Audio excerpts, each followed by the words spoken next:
Uzumaki, a TV show which started off so well and immediately went downhill in the next two episodes. Although I believe that at least the last episode redeemed the show's overall quality, it saved it from being outright trash. Keeping the animation aside, the story is definitely something which you must have liked and is probably stuck in your head, especially the ending. So can't blame you, the show's plot is just that amazing. I mean, imagine being trapped in a town where time, space, and even your body itself spiral out of control. No escape, no hope, only the pull of a relentless, horrifying curse. That's Uzumaki's story. Place where nothing is ever what it seems, and the deeper you go, the more horrifying it gets. And in this video, we'll try to understand the ending of Uzumaki spiral into the horror in detail. So let's begin. In the last episode, we saw the main characters Kirie and Shuichi desperately trying to escape the twisted fate of the town, but as the spiral curse closes in, it's clear that there is no way out. Everyone, whether they try to run, hide or fight, succumbs to the spiral. Some turn into snails, their bodies twisting into strange ugly shapes. Others become part of the spiral itself, absorbed into the town's monstrous form. The more they struggle, the deeper they fall into this endless, nightmarish loop.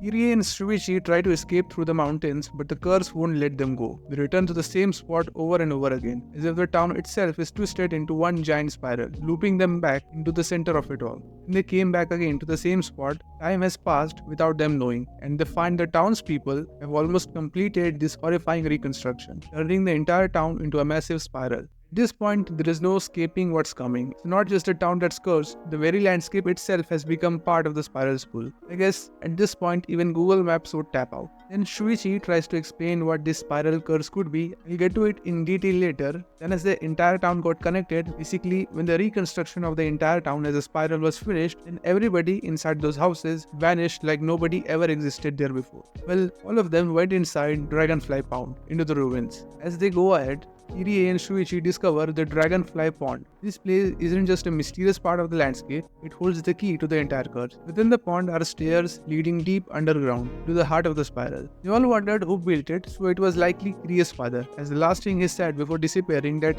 he needs to complete his art of spiral in the Dragonfly Pond. Shuichi and Kirie went inside through the stairs, and after some distance, they discovered a spiral human. As they tried to walk through it, he woke up and attacked Kirie. Shuichi tried to save her, but then he and the spiral person fell down inside the pond. Kirie also went down. After going down, she discovered some sort of ruins. These ruins are ancient, likely built centuries ago, but their purpose remains a mystery. Who built them and why, the story never explains. But what we do know is that these ruins are alive with a will of their own. For every 100 or 1000 years, they awaken, pulling everyone within their radius into their trap. But why? Why are these ruins alive, and how do they manipulate the town's people into recreating the original spiral form? We'll get to that soon. Climax comes when Kirie and Shuichi descend the stairs, discovering the horrific truth. The townspeople, every single one of them, has been transformed into spirals, their bodies twisted and contorted into grotesque shapes, merging with the ruins. Then comes the final blow. Shuichi realizes that the spiral isn't just a curse, it's a cycle. Every few centuries, the ruins wake up,